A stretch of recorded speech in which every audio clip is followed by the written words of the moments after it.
Okay, sorry we got cut off there. I was just about to open up one of the Art 21 videos, which are throughout all of the chapters. Chapter 5 just happens to have several, so we can go ahead and take a look at one. But like most of the other activities that I showed, it is tied to a short quiz. And I believe this one has about 2 questions. Yeah, so pretty short and sweet. Students can launch a video here and pretty much just takes you into the day in the life of as an artist. So they're interviewing these artists and just understanding more where their creativity is coming from. So I'm just going to play this for a few seconds just to give you an idea of what this looks like.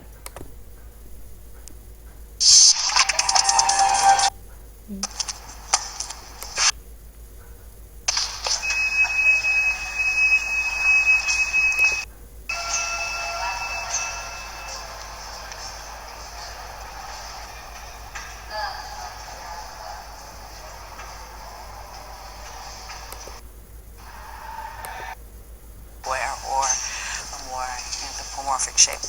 So most of them, it's the artist describing the artwork. I know we didn't hear much talking in that video, but really just gets you up, close and personal with the artist and just a better understanding of where their creativity is coming from. So those are the Art 21 videos. Now I'm going to show you just how to assign something into a course calendar. I already have a couple of things in there now from earlier, but it's as simple as just dragging and dropping whatever assignment you want in the calendar. So let's go ahead and just put that due on August 28th. If you wanted to do multiple items, you can just check off multiple boxes here. These are already assigned because they have this little clock next to it. So I'm going to go ahead and just do something different. So we'll go ahead and assign those to the 29th. And you can drag and drop multiple items at one time. So pretty simple. If you wanted to unassign an item, so say you did this by mistake, you click on that, open it up. If you go to Assignment Properties, you can scroll down and go, under Assign, go to Not Assign. And then you can save it. And it will take it off the calendar. So that's pretty much it as far as assigning things and activities. It's, again, real simple. You can definitely narrow it down up here in the show box. You can just choose auto-graded assignments or instructor-graded assignments. You can also just choose by multimedia assignments. So it really is meant to be a quick and efficient process. There's also a little icon right up here. It looks like a little person. And if you click on that, it gives you the student's view and what their gradebook or their course calendar would look like. So they'd have these alerts right here with a new grade next to it. So that's just notifying them that something has been graded. And then they also have a performance tab where they can just check their performance in the course and just see, how they're doing. On this right-hand side, there should be a course calendar similar to what we just saw on the instructor view. I know this course is still getting the kinks worked out, so it should be finalized by tomorrow, I would hope. So right now you might not see some of these functions, but come next week it will be in there and finalized. So I am now just going to switch over to MyArtsLab because I know there are a couple of tabs that aren't loading because, again, they're still finalizing that, so I want to be able to show you without you seeing any error messages. But this is typically what MyArtsLab looks like, and I did sign most of you up individually for an account with this, so if you want to go in there and play around even more, feel free. As far as the writing space feature goes, I know that you guys had mentioned writing is important in most of your classes, at least short essays, and under the writing space here, it does give you the option of using one of our writing prompts or creating your own. And under our writing prompts, I'm just going to go ahead and open up an example. So we'll go into blog post. Okay, so under here is where students will see the due date of their assignment. As an instructor, you can see where you're at in the grading process. There's also alerts, so any assignment due dates that might need to be changed, or if you have something go through turn it in and the similarity report comes out, you may be alerted here for that. So you can click on the details tab under the blog post assignment, and here it has all of the instructions laid out. So everything has already been created. However, you do have the option of going in and doing any editing if you would like. You can have students create 1 or 2 drafts and turn them in. You can also choose what you want your due date to be here. Originality check is the same thing for us as turn it in. It's the exact same thing, so it is turn it in. So if you do want students' papers to go through the turn it in site, you can just put a check mark here and it's all integrated within the system. Students can also, instructors can also upload different instructions if they want, or sample documents in reference to the assignment. So let's go ahead and go to the next tab of resources. So on the resources tab here, you can actually add different resources and sample documents as well if you want students to look those over. You can also add a checklist. We have one right here for you, but if you want to go in and edit it, you can. There's a rubric tab as well. So we have a rubric already made, and you also have the option of creating your own. So I'm just going to show you what ours looks like.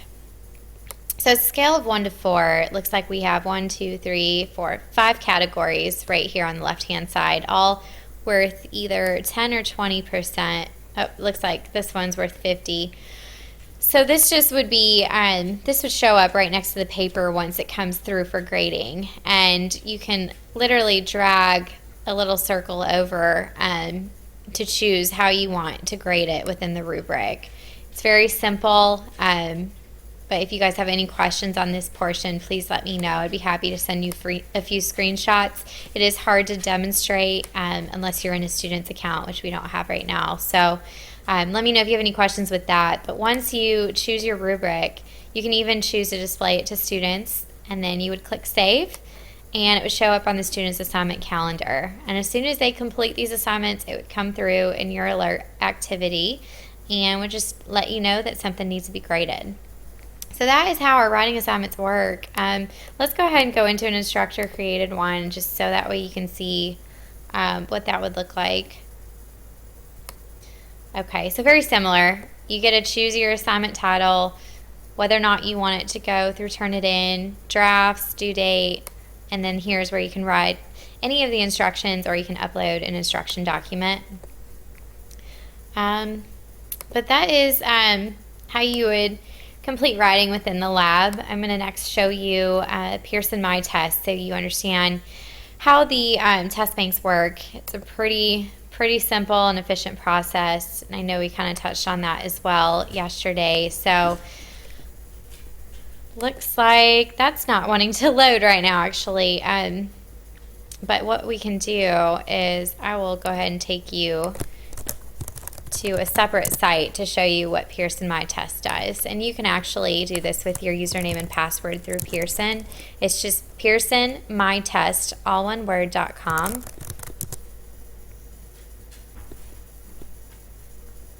And I had already created a course for a world of art, so I'm going to go ahead and open that up. But for you, it would already be integrated within your course in your eLearn account.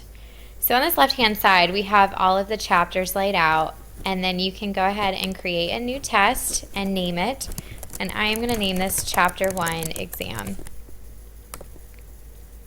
Okay, so for Chapter 1, you just expand it right here by clicking on the plus sign.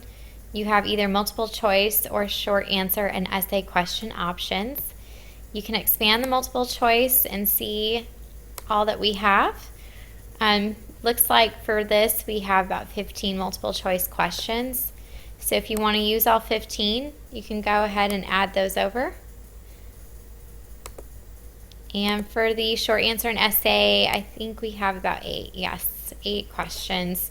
So say you want to just add these 3.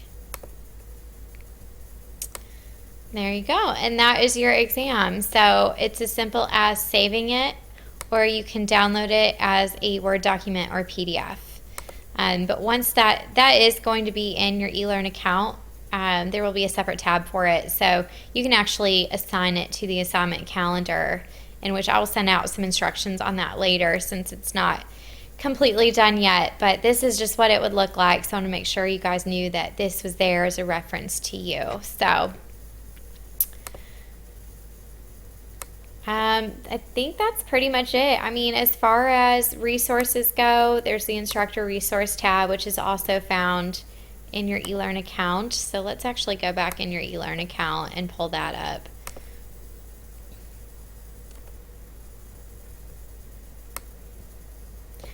Okay, instructor resources, there's going to be different test banks here. These should be different than the My Test.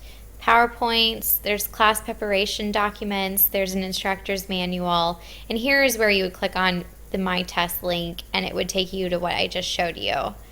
There's a couple other things, so just feel free to look through all of this content. I know it's a lot, I know it can be overwhelming, but you know, we're definitely here to help you get through it. And like I said earlier, just pick out your favorite few things, start out small, and expand on that moving forward once you get more comfortable with it.